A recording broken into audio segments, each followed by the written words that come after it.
네, 안녕하세요. 네, 오늘도 2022학년도 시험 해설 강의 이제 하도록 할 건데요.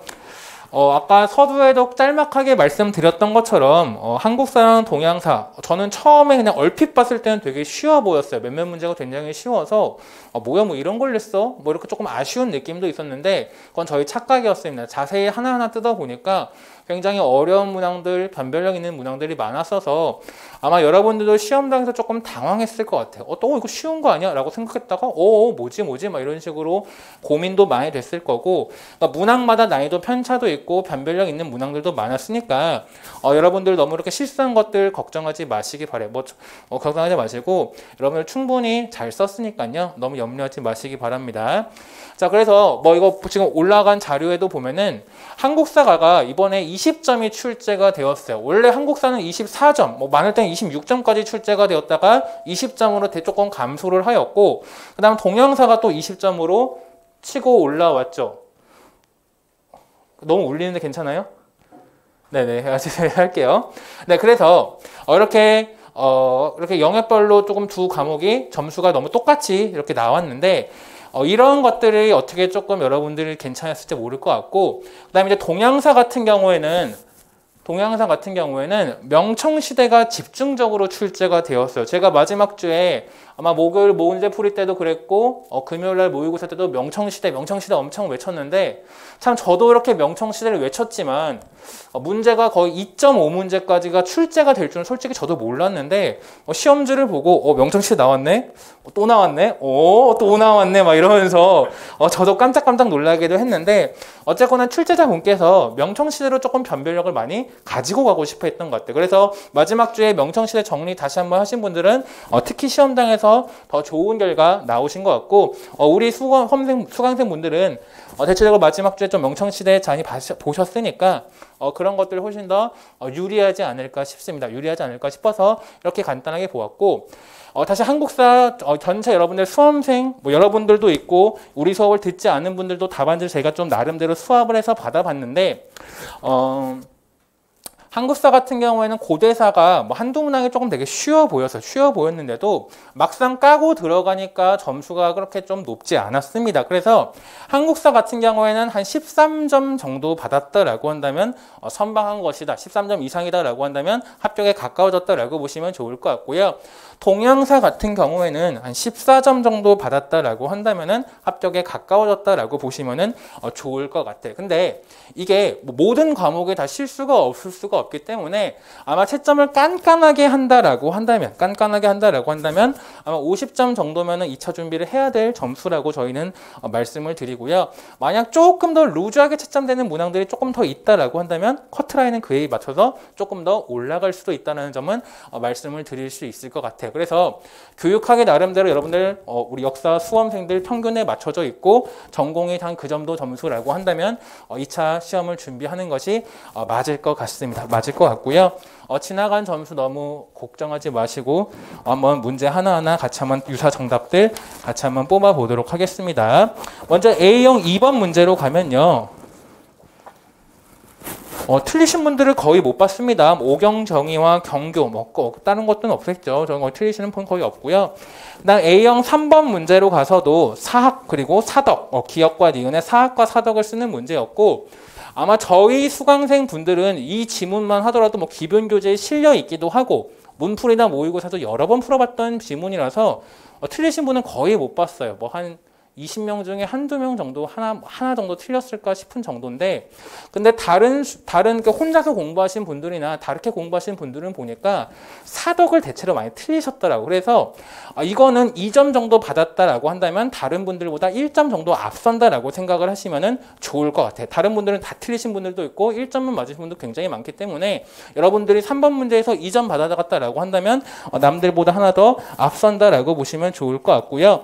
그다음에 4번 문제도 저는 처음에 뭐야 이게 지문이 굉장히 익숙한데 설마 이걸 물어본 거야 라고 하면서 문제를 한 3번 읽은 것 같아요. 3번 읽었는데 흑수말과 신라라고 하는 건 굉장히 쉬운 문제였죠. 쉬운 문제였고 많이 다뤄본 사료이기도 했는데 여기 니은에다가 순간적으로 착각을 해서 발해라고 쓰신 분들이 간혹 있기는 있어요. 간혹 있기도 하고 좀 엉뚱한 답을 쓰신 분들, 특히 뭐 혼자서 공부하시는 분들 이거 좀 처음 보는 사료기도 해서 엉뚱한 거 쓰시기도 해서 이것도 2점 다 받아갔다라고 한다면 남들보다 1점 정도 앞섰다라고 보시면은 좋을 것 같습니다. 넘어가도록 할게요. 6번.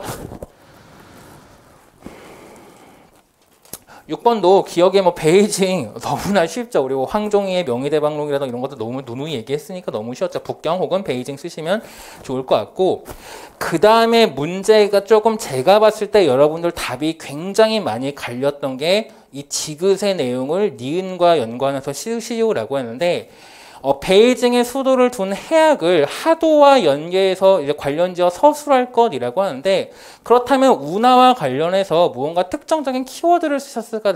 운하의 그 특정 운하의 명칭과 함께 축조 비용이라던가 수리 비용, 그 다음에 강남에서 북경으로 오는 것까지의 그런 온갖 운송 비용 문제를 구체적으로 써주셨어야 되는데, 여기다가 생뚱맞게 뭐 경운련례은을 쓰신 분들도 있고, 여기다가 생뚱맞게 뭐 갑자기 무관의 봉급 이야기를 쓰신 분도 있고 한데, 운하의 포인트를 맞춰야 됩니다. 운하의 포인트를 맞춰야 되고, 운하가 지문 안에 있으니까 운하 플러스 뭔가 구체적인 서술들이 들어가야 되는데, 그냥 운하만 쓰신 분들도 있고 제법 많고요. 운하 이외의 다른 것과 연계시키신 분도 굉장히 많아. 그런데 본인들의 채점을 쓰는 여기다 동그라미를 써가지고 보내신 분들이 굉장히 많았거든요. 그래서 아마 실제 점수와 여러분의 점수가 차이가 난다면 여기서 하나의 포인트가 될 수 있다라고 하는 것들 보시면 좋을 것 같고요.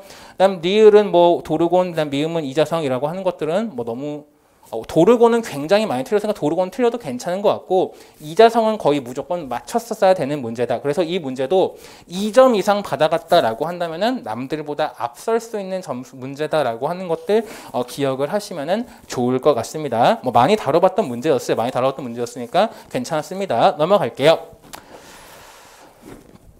네, 그 다음 8번 문제로 가서요. 여러분들 한문 사료 문제는 어떤 한문 사료가 나오더라도 반타작 이상하면 무조건 이득입니다. 왜냐하면 작년에 구품중정제 문제도 굉장히 쉬웠지만 다 틀리신 분들이 굉장히 많았어요. 다 틀리신 분이 굉장히 많았기 때문에 이런 문제 같은 경우도 2점 이상 가져간다면 무조건 이득이다라고 하는 것들 보시면 좋을 것 같아요. 그래서 기억은 중방이고요. 니은은 이제 교정도감이다라고 하는 것들 쓰시면 되고, 그다음 기억을 중심으로 정치가 운영되던 시기와 비교하여 이 시기 권력구조의 특징을 서술할 것이라고 하니까 우리 이런 문제 많이 풀어봤죠. 비교한다라고 했으니까 중방의 그런 그 시기의 권력구조와 그다음에 교정도감 이런 것들을 대조해서 쓰시면 가장 좋았을 것 같아요. 그래서 중방 시기에는 뭐 상장군과 대장군의 합의체, 그다음 뭐 권력 분점 뭐 이런 소식으로 포인트를 맞춰서 쓰시면 좋을 것 같고, 그 다음에 기억을 중심으로 정치가 운영되는 시기는 최충원이 혹은 뭐 교정별감이 감찰권과 인사권 등을 모두 장악하여 권력을 독점하였다라고 하는 식으로 권력의 분점과 권력의 독점을 특정 당시의 키워드들을 같이 써주셨어야 정답을 처리가 가능할 것 같습니다. 뭐 교정별감, 뭐 관리, 인사권과 감찰권의 장악, 혹은 뭐 상장군, 대장군의 합의체 이런 것들을 구체적으로 써주셨다면 훨씬 더 좋았을 것 같고요. 그다음 밑줄 친 지그시 가리키는 두 관부라고 하는 게 이 성대라고 하는 것이요.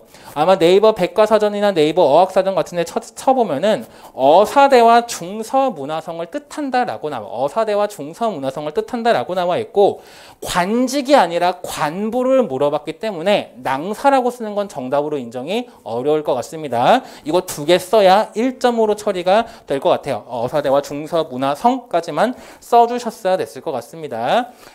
그래서 여기는 뭐 2점 이상 받아갔다면 좋을 것 같고, 근데 예상 외로 다 틀리신 분들도 좀 있는 것 같고요. 그 다음에 1, 2점만 받아가신 분들 많으니까 2점 이상 받아갔으면 굉장히 이득이다라고 하는 것들 보시면 좋을 것 같아요. 그 다음 9번 문제 보도록 하겠습니다. 9번 문제는요.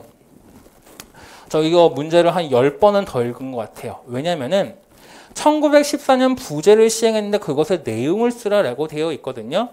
근데 지문의 내용이라던가 혹은 우리가 흔히 보는 길잡이라던가 혹은 한국사 시대사 총서, 푸른 역사에서 나온 한국 근대사 같은 책들을 보게 되면은 이 부제의 내용으로 보통은 제가 모범 답안에 다룬 것들을 이야기를 하고 있어요. 즉 개항 이후 일본인들이 집단적으로 거주하고 있던 지역의 행정적 주의를 높이고자 하는 의도로서 실시한 것이다라고 하는 식으로 이야기를 하고 있어서 제 생각은 이것도 정답이 가능할 것 같고, 그다음 이 1914년 시행했던 부제의 그 해당 법령을 보게 되면요.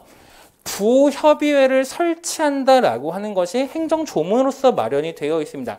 부협의회에 관련된 이야기가 있어서 부협의회도 정답으로 인정이 가능하지 않을까 싶어. 저는 둘 다 답이 가능하지 않을까 싶은데 이거는 출제자에 따라서 조금 답이 어떻게 될지는 저도 조금 고민이 되는 지점이긴 한데 그 두 가지 더 저는 다 가능할 것 같고요. 다만 이런 답들은 안 됩니다. 뭐 경성부등 뭐 도시를 부로 지정하였다 이런 식으로 도시를 부로 지정하였다 이런 정도만 쓰시고 자기 동그라미라고 치신 분들 굉장히 많은데 그것은 정답으로 당합이 어려울 것 같습니다. 그런 것들 감안해 보시면 좋을 것 같고, 그다음에 밑줄 친 니은의 원인을 일제히 1920년의 농업정책의 실행 방법과 관련지어 서술하고라고 돼 있어. 실행 방법과 관련지어 서술하고라고 되어 있으니까 구체적으로 쓰셨어야 됩니다. 산미 증식 계획의 실행 과정 속에서 뭐 수리조합에 편입되고 수세의 과중한 부담 이런 식으로 해서 산미 증식 계획과 그 내부에서 들어가는 특정 정책이 영향을 미친 것들을 구체적으로 써주셨어야 돼. 우리 이런 것들 많이 해봤죠. 서술하고 같은 것들을 특히 더 구체적으로 쓰라고 했었죠. 그래서 이런 것들 대체로 많이 써주셨는데 여기다가 산미증식 계획만 쓰신 분들도 제법 됐습니다. 그거는 조금 저는 정답으로 어렵지 않을까. 서술하고라고 굳이 물어봤으니까 조금 어렵지 않을까 싶고요. 그 다음에 지읒도 저는 굉장히 고민을 많이 했어요. 왜 고민을 많이 했냐면 지금 이 지읒이 포함된 문장을 한번 보세요. 경성과 같은 대도시는이 주어입니다. 경성은이 주어가 아니라 경성과 같은 대도시는이 주어예요. 그렇다면 경성에만 너무 특징을 맞추지 말고 포괄적으로 쓰셨어야 되지 않을까라고 저는 생각을 했는데, 근데 이거는 출제위원분께서 어떻게 생각하셨는지는 모르겠어요. 어떻게 생각하시는지 모를 것 같아서 조금 저도 고민이어서 저는 조금 정답을 길게 잡았습니다. 즉 도로시설, 은행, 백화점, 상가 등 근대적 도시 모습을 갖춘 일본인 거주지역과 이를 갖추지 못한 조선인 거주지역으로 나뉘었는데 경성의 경우 뭐 일본인 거주구역은 남촌과 조선인 거주구역은 북촌으로 나뉘었다. 이런 식으로 썼는데 근데 여러분들 상당수 답이 남촌, 북촌으로만 이렇게 쓰신 답들이 많거든요. 그래서 이게 아마 채점 과정 속에서 조금 고민되지 않을까 싶어요. 저 같으면은 이거 이렇게 썼을 수도 있을 것 같아 라면서 정답 처리를 해줄 것 같은데 출제자 분께서 어떻게 정답을 설정하시냐에 따라서 북촌 남촌만 써도 맞게 할 수도 있고 틀리게 할 수도 있을 것 같아요. 제가 어제 하루 종일 고민해 본 거로는 저는 그 정도로 하지 않을까 싶어. 그래서 출제자에 따라서 조금 달라질 수도 있다. 근데 북촌, 남촌 정도로만 썼어도 정답으로 인정은 가능할 것 같기는 한데 문장 자체가 조금 애매하다라고 하는 것들 보시면 좋을 것 같고, 뭐 교과서에는 도시의 빈민들은 도시 외곽에 빈민촌을 형성하였다. 뭐 이런 서술들이 나와 있어서 뭐 그런 것들도 뭐 정답으로 처리가 가능하지 않을까 싶고요. 니을은 뭐 대부분 다 맞으셨습니다. 애국반 우리 많이 문제 풀어봤으니까 다 많이 맞췄던 것 같습니다. 넘어가겠습니다. 그래서 방금 문제도 부제를 상당히 많이 틀렸기 때문에 뭐 잘 쓰신 분은 잘 쓰셨지만 많이 틀렸기 때문에 부제도 일단 어려웠고요. 그 다음에 거주구역 구분하는 것도 여러분들이 조금 당황해서 북촌, 남촌을 바꿔 쓰신 분들도 제법 있어가지고 이것도 2점 이상 받아갔다면 여러분들 이득인 문항이다라고 하는 것들 보시면 좋을 것 같습니다. 12번 문제로 갈게요.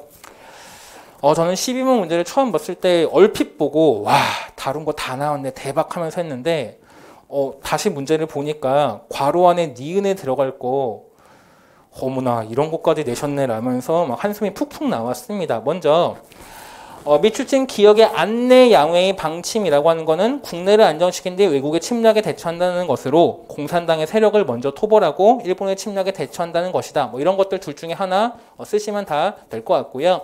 니은에 들어갈 건 돈목방교령입니다. 돈목방교령인데 이게 중국 근현대사 삼천리 책에 한 줄 나오는 부분이고 우리가 수업 시간에 5, 6월 달이나 7, 8월 달이나 9, 10월 달에 계속 해설지 같은 걸로 중국 근현대사를 좀 발췌해서 많이 드렸는데 딱 발췌해서 드린 부분에 바로 앞문장에 있더라고. 바로 앞문장에 있어서 이 문제를 보고 정말 책을 태워버리고 싶었는데 근데 책을 혼자서 몇 번 읽으신 분들도 대체로 많이 틀렸어. 그렇기 때문에 이 문제를 맞으신 분은 거의 없다라고 보시면 되고요. 이거는 그냥 이 문제도 이거 니은은 틀려도 전혀 의미 없다라고 보시면 좋을 것 같습니다.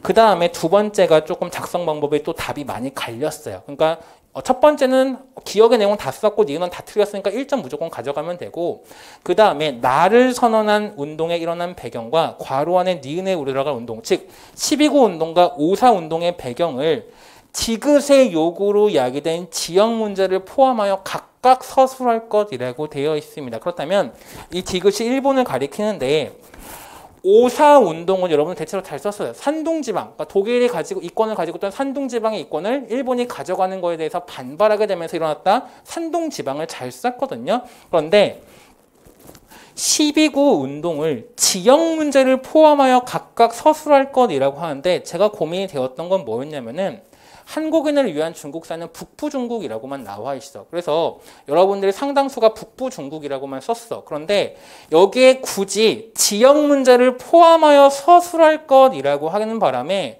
이게 조금 고민이에요. 왜냐하면은 과거에 서양사에서 북부 이탈리아라고 답을 쓴 거를 다 그었던 적이 한 번 있거든요. 그었던 적이 있어서 여기다가 뭐 열하라던가 북평, 베이핑이라던가 혹은 화북지역 같은 구체적인 명칭을 써야만이 정답으로 인정할 가능성이 저는 제법 있다라고 봅니다. 제법 있어요. 그러니까 이것도 출제자의 마음이야. 출제자의 마음인데 북부 중국 이야기만 썼어도 다 맞게 처리할 수도 있지만 굳이 지역 문제를 포함하여 서술할 것이라고 굉장히 구체적으로 물어봤기 때문에 특정 지명 명칭을 구체적으로 써야만이 정답으로 처리를 할 수도 있을 것 같아. 그래서 화북이라던가 열화, 베이핑 뭐 이런 것들을 쓴다던가 했다면은 정답 가능성이 훨씬 더 높고 북부 중국은 제 생각엔 약간 조금 세모 정도로 봐야 되지 않을까 싶어. 이거는 저라면은 맞게 할 것 같은데 출제자에 따라서는 그을 수도 있을 것 같아요. 저는 작년에 소도회의 난도 태평천국까지도 맞게 할 것이라고 생각을 하고 해설 강의를 한번 했던 적이 있는데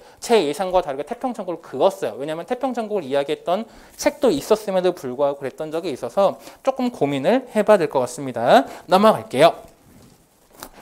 다음 2번. B형 2번 문제인데요.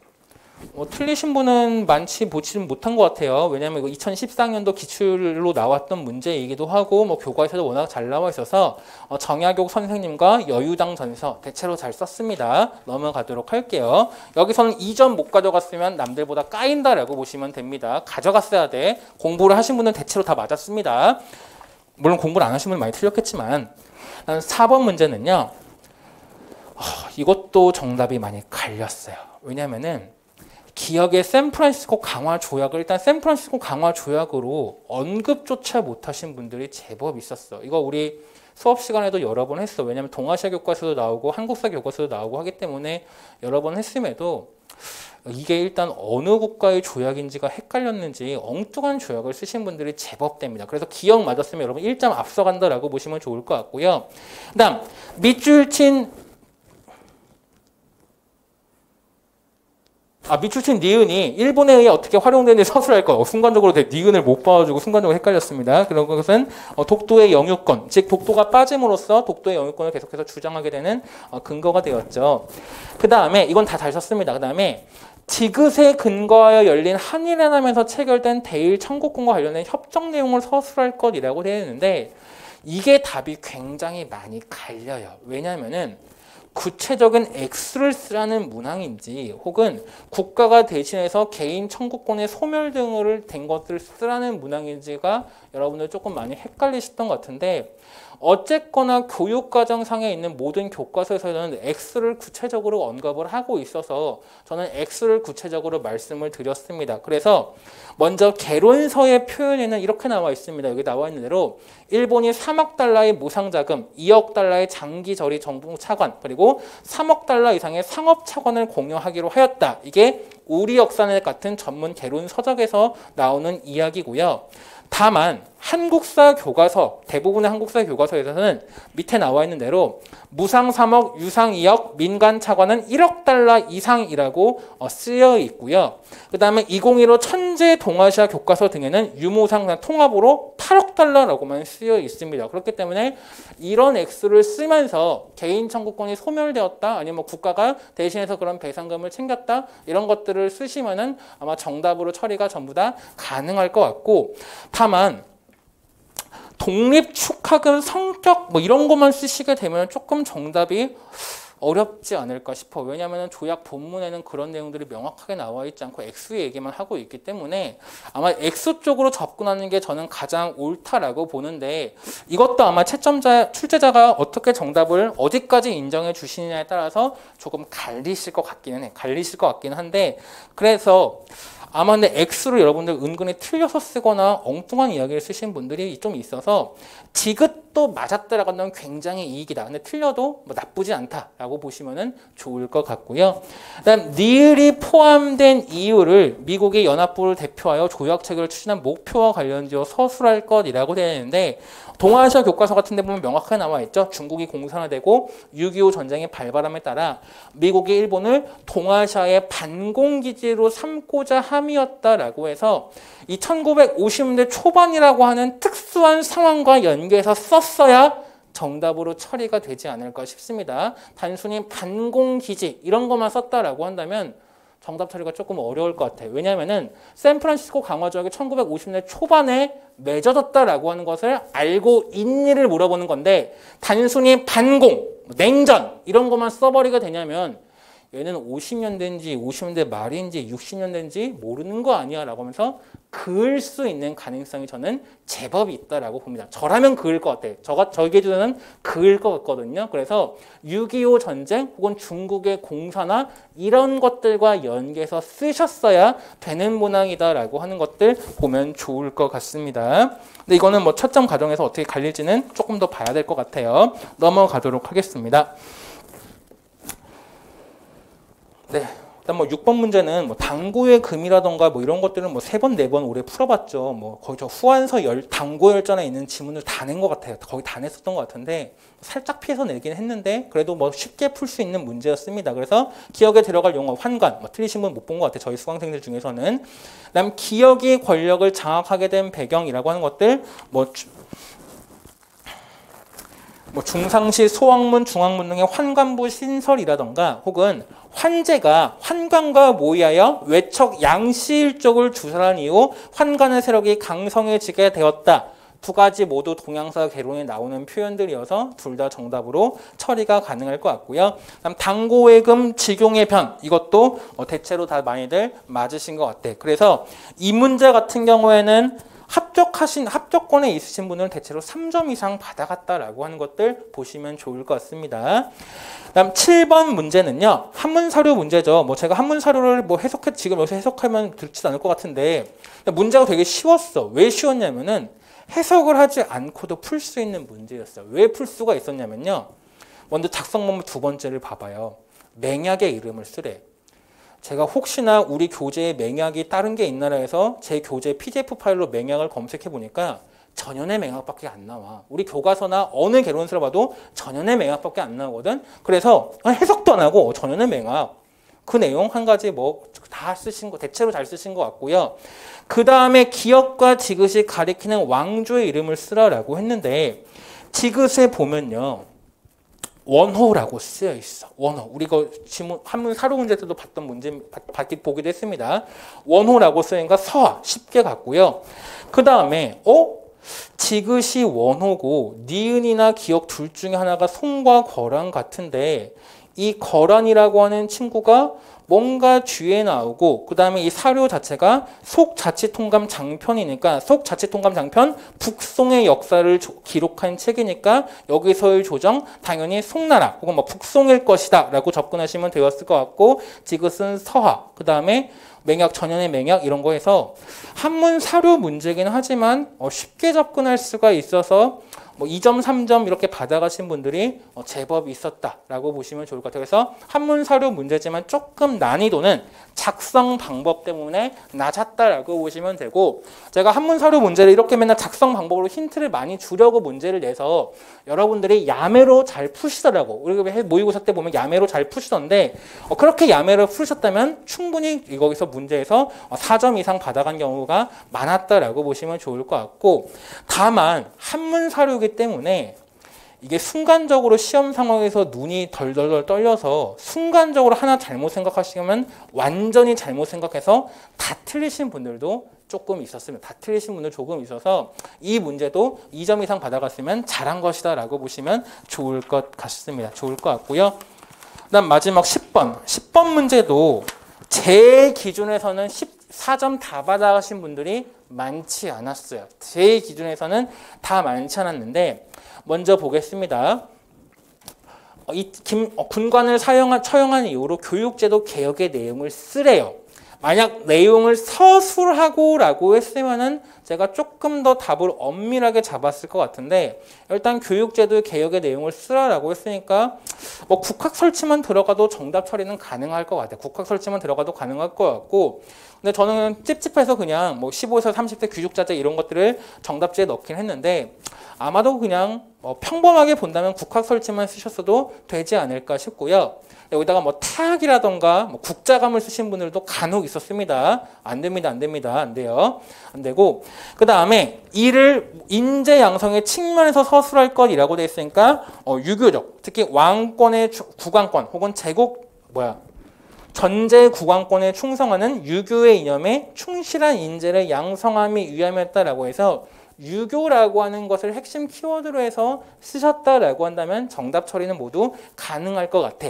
그런데 새로 실시된 관인급여 제도의 내용을 2가지 서술할 것이라고 되어 있어.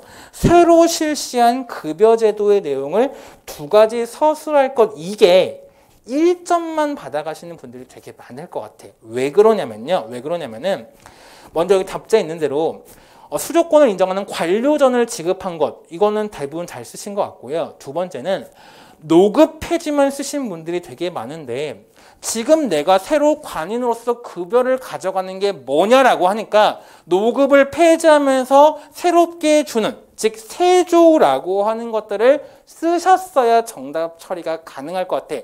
노급 폐지만 쓰면 정답 처리가 조금 어려울 수도 있을 것 같아. 제 생각엔 그렇습니다. 출제자가 조금 마음을 넓게 봐주신다라면 노급 폐지만 써도 맞을 수도 있지만, 제 기준에서는 세조 지급까지 같이 썼어야 됐을 것 같아. 왜냐하면 과거 기출문제에서도 충년사조를 가지고 한번 장난을 치셨던 문제가 한번 있었기 때문에 이런 것까지 썼어야 4점이 다 가능한데요. 근데 말씀드렸지만 이 문제 제가 여러분 꼭 엄밀하게 채점해 봤을 때 4점 다 받아가신 분들보다는 한 점 정도 틀리신 분들이 제법 많았습니다. 제법 많아서 이 문제에서는 3점 이상 받아갔다라고 한다면 잘 푸신 거다라고 하는 것들 염두에 두시고 보시면 좋을 것 같고요. 해설 강의는 이 정도로 할게요. 대부분 다 익숙한 사료였어요. 우리 다 다뤄본 문제였는데 막상 채점해 보니까 아쉬운 것들 굉장히 많을 겁니다. 우리도 이 정도면 남들은 더 할 테니까 여러분들 틀리신 거에 너무 마음 아파하지 마시고 2차 준비 잘 하시면은 분명히 좋은 결과 있으실 거니까 한번 2차 강의 때 더 열심히 뵙도록 하겠습니다. 오늘 해설 강의는 여기까지 할게요. 감사합니다.